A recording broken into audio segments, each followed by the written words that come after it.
Ora lho. Tang yo Mas.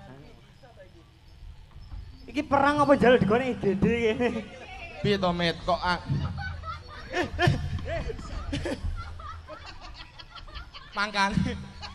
Mangkane nek sandangan ki disetaleni sing siset. Wis mrucut. Disawang bocah cilik-cilik kok. Jaranan aja malah udo lho.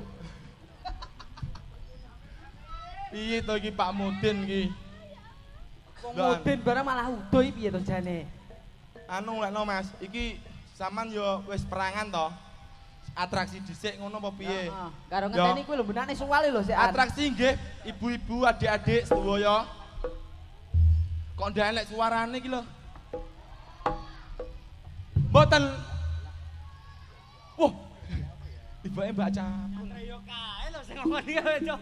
Ora usah ritek wis. Ayo, aku tak atraksi dhisik ya. Ayo Mas, atraksi dhisik.